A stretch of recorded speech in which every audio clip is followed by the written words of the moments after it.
आप सभी को दीपावली की मंगल शुभकामनाएं। माँ लक्ष्मी, श्री गणेश और कुबेर देवता सदैव आपके घर में विराजित रहें, उनकी कृपा सदैव आपको प्राप्त होती रहे।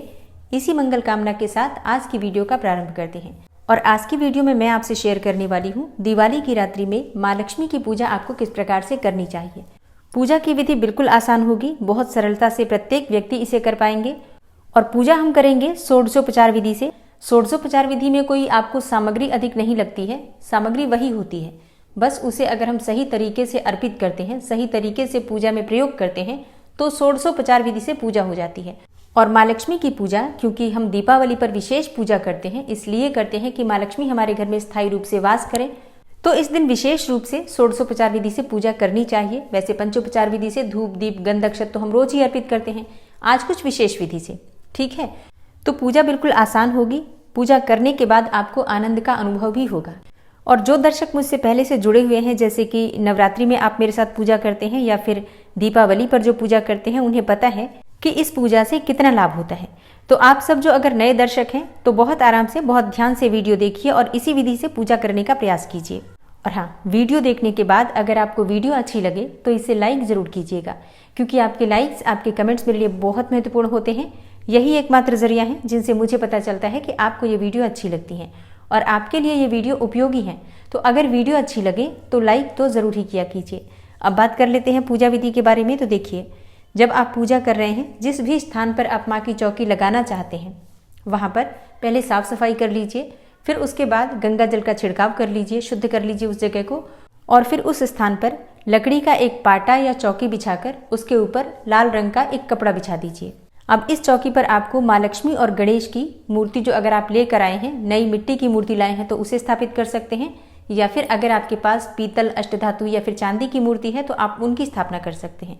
अगर आपके पास दोनों है, जैसे कि अगर आपके पास पीतल या चांदी है, लेकिन फिर भी अगर आप मिट्टी की मूर्ति या मिट्टी का विग्रह लेकर आते हैं लक्ष्मी गणेश का, तो उनकी भी स्थापना आपको करनी है वही चौकी पर। और जो पीतल या फिर चांदी की मूर्ति आपके पास पहले से है, उनकी भी स्थापना कीजिए। मतलब एक धातु की, एक मिट्टी की आप रख सकते हैं, कोई समस्या नहीं है।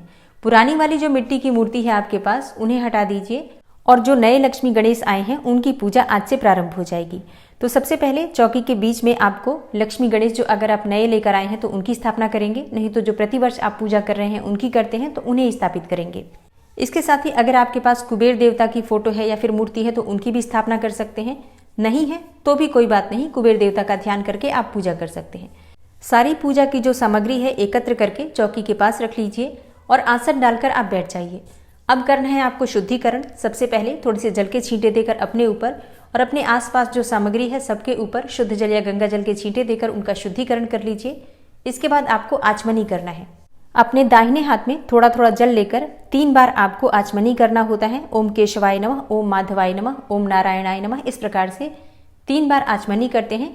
फिर चौथी बार थोड़ा जल लेकर और हाथ धो लेते हैं। ओम ऋषिकेशाय नमः, इस प्रकार से हाथ धोकर शुद्धिकरण करके पूजा का प्रारंभ करते हैं। अब आपको सबसे पहले एक दीपक प्रज्वलित करना है।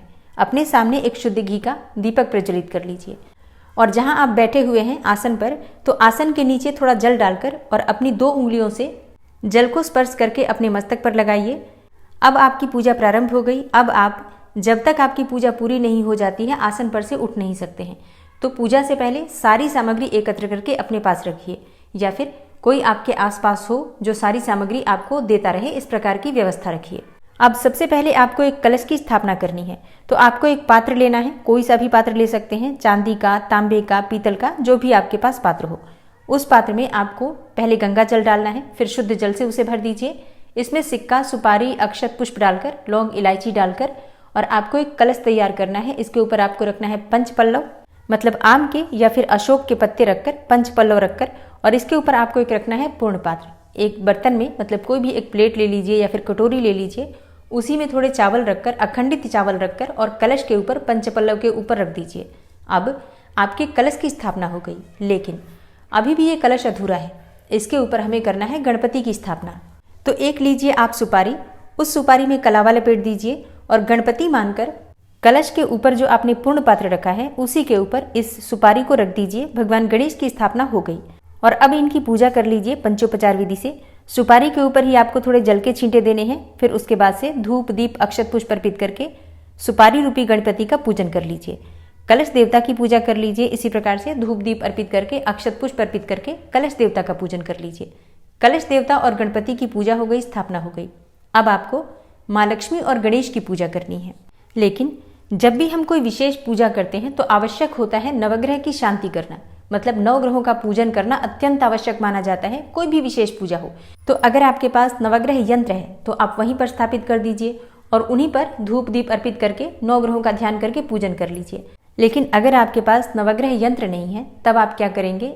देखिए, अगर आपके पास चौकी पर जगह है तो आप नवग्रह बना सकते हैं, थोड़ी थोड़ी चावल की ढेरी रखकर 9 जगह पर, और नवग्रह बना सकते हैं। लेकिन अगर ऐसा संभव नहीं है तो एक छोटी सी प्लेट ले लीजिए। उसी प्लेट में अपनी अनामिका उंगली से, रोली से या फिर चंदन से 9 बिंदियां लगा दीजिए। अब ये आपने नवग्रह का निर्माण कर लिया। अब अगर आपको नवग्रह मंत्र आता है तो मंत्रों के द्वारा, नहीं तो आप सभी ग्रहों के नाम लेते हुए, जैसे कि ओम सूर्याय नमः, ओम चंद्राय नमः, ओम ब्रीम बृहस्पतये नमः, इस प्रकार से सभी ग्रहों के नाम लेते हुए जो आपने प्लेट पर बिंदियां लगाई हैं उनके ऊपर अक्षत और पुष्प अर्पित कीजिए, धूप दीप अर्पित कर दीजिए। अब आपने नवग्रहों की पूजा कर ली। अब मान लीजिए कि आपको 9 ग्रहों के नाम नहीं आते हैं तो ऐसे में सिर्फ एक बार बोल दीजिए ओम नवग्रह देवताभ्यो नमः, ओम नवग्रह देवताभ्यो नमः। इस मंत्र के द्वारा एक ही बार में आप इस मंत्र को बोलते हुए और बीच में थोड़े से अक्षत पुष्प रख दीजिए। सबके लिए आपने नवग्रह पूजन कर लिया। अब इसके बाद प्रारंभ होगी माँ लक्ष्मी की पूजा, क्योंकि नवग्रह शांति के बिना कोई भी पूजा न तो संपूर्ण होती है और न हो सकती है। तो ये 2 मिनट का काम है, जरूर कर लीजिएगा। अब जो आप विग्रह लेकर आए हैं माँ लक्ष्मी की, नया विग्रह, उनकी आप पूजा कर सकते हैं, या फिर जो भी आपके पास विग्रह स्थापित है वहाँ पर, जैसे कि पुराना विग्रह भी जो हम हर साल पूजा करते हैं उन्हीं की अगर हम पूजा कर रहे हैं तो चौकी पर जो हमने स्थापित किया है उनकी अब विधि विधान से हमें पूजा करना है। किस प्रकार से करेंगे? सबसे पहले भगवान गणेश की पूजा करेंगे तो स्नान करवा सकते हैं अगर आपके पास विग्रह धातु का है तो, और धातु का विग्रह नहीं है तो स्नान का भाव करते हुए जल के और पंचामृत के छींटे दे सकते हैं। इसके बाद वस्त्र अर्पित कीजिए। वस्त्र आप चाहें तो पीले रंग के वस्त्र भगवान गणेश को और माँ लक्ष्मी को लाल रंग के वस्त्र अर्पित कर सकते हैं, या फिर जो भी आप नया वस्त्र लेकर आए हैं माँ लक्ष्मी और गणेश को अर्पित कीजिए, पहना दीजिए, उन्हें धारण करवा दीजिए। और अगर वस्त्र नहीं पहना रहे हैं तो ऐसे में कलावा तोड़कर, कलावे में से 2 टुकड़े तोड़कर और वस्त्र और उपवस्त्र का भाव करते हुए लक्ष्मी और गणेश को अर्पित कीजिए। और इसके बाद यज्ञोपवीत भगवान गणेश को पीले रंग का अर्पित कीजिए। और अगर आपके पास यज्ञोपवीत नहीं है तो आप कलावे में से तोड़कर यज्ञोपवीत का ध्यान करते हुए अर्पित कर सकते हैं। यज्ञोपवीत क्या होता है? देखिए, यज्ञोपवीत जनेऊ होता है, मतलब जो भगवान गणेश को अर्पित किया जाता है, या फिर जो भी देवी देवता होते हैं उनको यज्ञोपवीत जरूर अर्पित किया जाता है। तो वैसे तो पूजा की दुकान पर मिल जाता है, लेकिन अगर आपके पास नहीं है तो आप कलावे में से तोड़कर भी यज्ञोपवीत का ध्यान करते हुए अर्पित कर सकते हैं। अब जैसे कि आपने अभिषेक करा दिया, वस्त्र अर्पित कर दिए, यज्ञोपवीत चढ़ा दिया, अब आपको इत्र लगाना है और इत्र के बाद आपको तिलक करना है।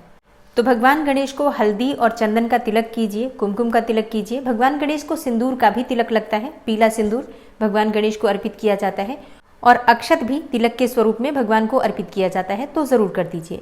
और माँ लक्ष्मी को सिंदूर अर्पित कीजिए। लेकिन देखिए, अगर आप महिला हैं तब तो आप माँ को सिंदूर लगा सकती हैं, लेकिन अगर आप पुरुष हैं, पूजा कर रहे हैं, तो सिंदूर से तिलक मत कीजिए माँ को, फिर आप अष्टगंध से या फिर कुमकुम से तिलक कर सकते हैं। इसके बाद धूप दीप अक्षत पुष्प इत्यादि जो भी चीजें आपके पास उपलब्ध हो, सभी चीजें एक एक करके भगवान गणेश को और माँ लक्ष्मी को अर्पित कीजिए। भगवान गणेश को पीले पुष्प अर्पित कीजिए, दूर्वा अर्पित कीजिए। भगवान गणेश को पीले पुष्प अत्यंत प्रिय है तो पीले पुष्प अर्पित कीजिए। आंकड़े के पुष्प भी आप अर्पित कर सकते हैं, सफेद आंकड़े के पुष्प। और माँ लक्ष्मी को लाल पुष्प अवश्य अर्पित करना चाहिए। आप चाहें तो आज के दिन कमल के पुष्प लाकर माँ को अर्पित अवश्य कीजिए। इसके बाद आपको भोग अर्पित करना है, तो भोग में आप मिठाइयों का भोग लगा सकते हैं, कोई भी मिठाई भोग स्वरूप में आप अर्पित कर सकते हैं। वैसे माँ को सफ़ेद मिठाइयाँ अत्यंत प्रिय हैं, दूध से बनी हुई मिठाइयाँ, तो आप चाहें तो स्वयं बना सकते हैं या फिर दुकान से लाकर भी चढ़ा सकते हैं। और दीपावली है तो आज घर में खीर अवश्य बना लीजिए। खीर से आप हवन भी कर सकते हैं, माँ लक्ष्मी को भोग भी अर्पित कर सकते हैं, तो खीर घर में अवश्य बने, इस बात का ध्यान रखिए। और फिर जो भी फल आपके पास उपलब्ध हो, मतलब इस समय जो भी फल आपके पास उपलब्ध हो, माँ को अर्पित कीजिए। हो सके तो अनार माँ को अवश्य अर्पित करना चाहिए, वो भी अनार के दाने निकालकर, मतलब आप अनार को साफ कर लीजिए और सिर्फ दाने किसी पात्र में रखकर माँ लक्ष्मी को अर्पित करना चाहिए। और बेसन को बहुत शुभ माना जाता है, तो बेसन की मिठाई जैसे कि बेसन के लड्डू या बेसन की बर्फी भगवान गणेश को अर्पित कीजिए और माँ लक्ष्मी को भी अर्पित कीजिए। भगवान कुबेर को भी बेसन की मिठाई का ही भोग आप लगा सकते हैं। मतलब देखिए, प्रयास कीजिए कि घर में बेसन की भी मिठाई या तो बन जाए या फिर बाहर से आ जाए, और इसी प्रकार से एक दूध से बनी हुई मिठाई भी जरूर होनी चाहिए। फल होने चाहिए। जो भी चीज़ें आपके पास उपलब्ध हो, इन सभी चीज़ों को भोग स्वरूप में सभी देवी देवता जो भी चौकी पर विराजित हैं सबको अर्पित कर दीजिए। इसके बाद आपको पान का पत्ता लेना है। पान के पत्ते पर आपको लौंग, इलायची, सुपारी रखना है। भगवान गणेश को एक पान का पत्ता अर्पित कीजिए, मतलब इसी प्रकार से पान का बीड़ा बनाकर, और इसी प्रकार से माँ लक्ष्मी को एक पान के पत्ते पर लौंग, इलायची, सुपारी रखकर अर्पित कीजिए, और भगवान कुबेर को भी। क्योंकि जब हम भोग अर्पित करते हैं तो भोग अर्पित करने के बाद मुख शुद्धि के लिए पान का पत्ता अवश्य अर्पित किया जाता है। तो पान के पत्ते पर लौंग, इलायची, सुपारी रखकर और भगवान गणेश को अर्पित करना चाहिए और सभी देवी देवताओं को अर्पित करना चाहिए। इसके बाद दक्षिणा स्वरूप कुछ पैसे वहीं पर चौकी पर जहाँ पर आप पूजा कर रहे हैं अर्पित कीजिए। जहाँ आपने भोग लगाया है भोग के पास ही रख दीजिए। भगवान गणेश, माँ लक्ष्मी और कुबेर देवता सबके लिए दक्षिणा स्वरूप कुछ पैसे रख दीजिए। अच्छा, बाद में इस पैसे को किसी ब्राह्मण को आप दान कर सकते हैं। इसके बाद आचमनी के लिए थोड़ा जल अर्पित कीजिए और इसके बाद आपके हाथ में थोड़ा अक्षत और पुष्प लेकर वहीं पर जहाँ पर आपने भोग इत्यादि अर्पित किया है अर्पित कर दीजिए। ये मन में भाव करते हुए कि पूजा पाठ में अगर किसी भी प्रकार का अभाव रह गया हो, कोई भी सामग्री कम या ज़्यादा हो गई हो, तो उसके लिए सर्वाभावे अक्षतानि समर्पयामि, मतलब किसी भी चीज़ के अभाव में अक्षत आपको अर्पित कर रहा हूँ या कर रही हूँ। इसके बाद आपको अपने दोनों हाथ जोड़कर और प्रार्थना करना है भगवान गणेश से, माँ लक्ष्मी से कि हे गणपति, आप मेरे घर में स्थायी रूप से विराजमान रहें। मेरे घर में जो भी विघ्न बाधाएं हैं उन्हें दूर करें। मेरे जीवन में आने वाली जो भी विघ्न बाधाएं हैं उन्हें दूर करके मुझे मेरे जीवन में सुख, समृद्धि, सफलता प्रदान करें। इसी प्रकार से माँ लक्ष्मी से आपको प्रार्थना करना है कि हे माँ लक्ष्मी, आप हमेशा श्री हरि विष्णु के साथ स्थायी रूप से आप मेरे घर में वास करें। मेरी पूजा, मेरी प्रार्थना स्वीकार करें। पूजा पाठ में किसी भी प्रकार की भूल चूक हुई हो तो आप मुझे क्षमा करें। आप मुझ पर प्रसन्न होकर मुझ पर कृपा करें। इस प्रकार से आपको प्रार्थना करना है।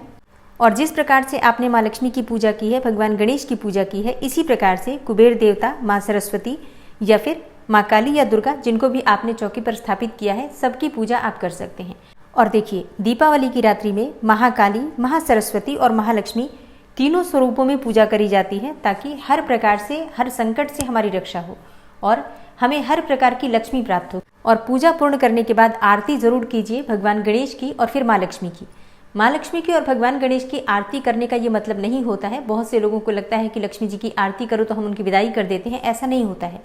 माँ लक्ष्मी की आरती इस भाव को मन में रखकर की जाती है कि माँ लक्ष्मी अब मेरे घर में स्थायी रूप से विराजित हो गई हैं, अब आप मेरे घर में ही हैं, मैं हर समय आपकी आरती करूंगी, पूजा करूंगी, सो अब आप मुझ पर कृपा करके मेरे घर में ही सदैव विराजित रहें।